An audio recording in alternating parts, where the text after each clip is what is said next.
Hey YouTube, this is TCA Gaming. I'm going to show you something a little different today. I've made a few videos where I've shown cards, how they can be scanned into the e-reader and played, but I've had several conversations with people that actually use this e-reader to help kids with autism. They like scanning the cards in. They like the surprise of sometimes having a little game or a little cartoon. So I'm going to show a few cards today and how to scan correctly into an e-reader, or at least how I do it, just in case any of you that I speak to in the future see this video and you can see exactly how to do it. So what I have here, this is a Game Boy Advance. These are real cheap. I think you can use the regular Game Boy Color, but this right here is called an e-reader, and they're not that expensive. You can usually find them for about 20 bucks. Just plugs in right here.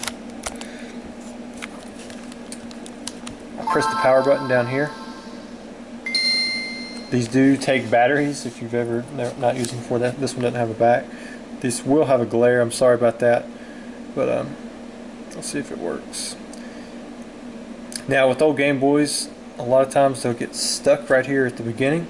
If that's the case, what you do is you turn it off.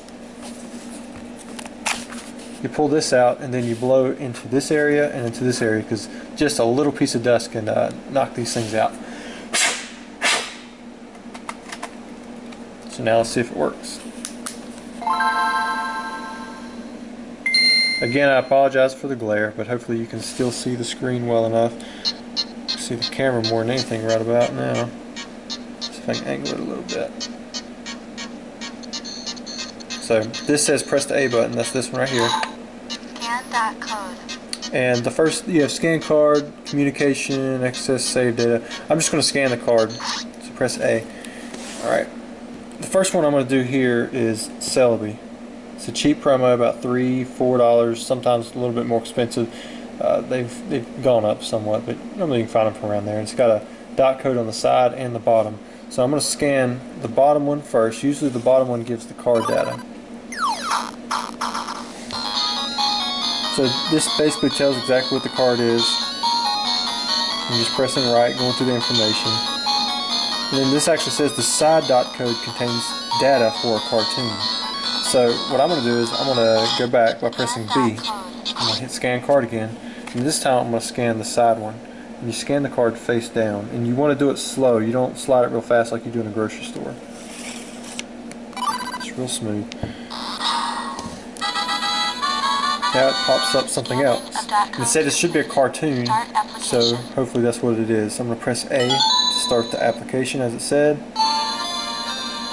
Looks like we have a Celebi here. He's just picking apples. Just a little short cartoon that you can watch.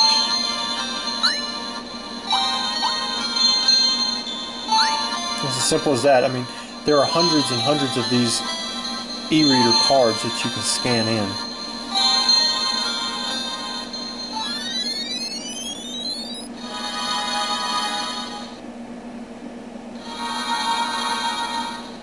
And then this one actually starts over again with a lot of apples, and it starts doing the same thing again. So I'm going to do is I'm going to press B just to go back, because I think that's all this does. Yeah, and then it ends. And if you press the A button, it'll start the cartoon over. If you press B, it'll take you back to the main menu. Now I'm going to show you another pair of cards. The Ho-Oh and Rapidash. These were some of the first ones that come out. So I'm going to scan card. I pressed A again. First I'm going to take the Rapidash. We know the bottom one usually does the card. We're trying to get to see if there's a cartoon or a game, so I'm going to scan the side one. Now this actually says you need the Ho-Oh, like it tells you that you need the other one. So B return, A scan card. So I'm going to hit A. And then we needed the Ho-Oh, which I have it right here, and scan it. A lot of times it doesn't take two cards to do it, but I know that it takes two cards for those, because these are some of the first ones that come through. But I want to show you the game that it actually lets you play. So you got Rapidash running here. Basically all you're doing is pressing A so that you can jump through these hoops. You got a countdown up top for 100.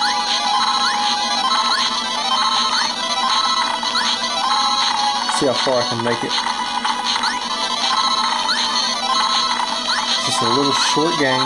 So if the kids like Pokemon, see, I missed that hoop, so the game's over now. So if they like Pokemon, they can get a card, and then they can learn how to scan it in through this little e-reader, and then something else pops up, in sometimes in form of a game or a little cartoon, or even the card data, I mean, if nothing else. Now, there's lots of e-reader cards out there. These are from the Wizards of the Coast Black Star promos. There's only like 3 or 4 in that set, but like Expedition has 165 cards. Almost all of them have dot codes on either the side or the bottom or both. And then same thing with Aquapolis and Skyridge. Those are the largest 2 sets ever made. So I mean, you have hundreds and hundreds of cards right there. And then there's actually some e-reader cards going into the early E-series. Some cards you can find very cheaply, and you might even have some in your collection now. Usually it's from about 2002 to 2003, maybe early 2004 is when you would have the availability for these cards. But if you see these scan dot codes on the side or the bottom, then usually they'll work with this e-reader. So there you go. There's my tutorial on how to scan in e-reader cards, and just as just something out there, another option for you to have. I think these do work well with kids who have autism, especially with ones who like Pokemon, because they get to just have this little quick game. It's not that stressful on the mind. I mean, you don't have to go crazy on it. But anyways, I appreciate you watching, and if you have any questions about it, I'll be more than happy to help you, or help you find an e-reader or anything like that. Thanks.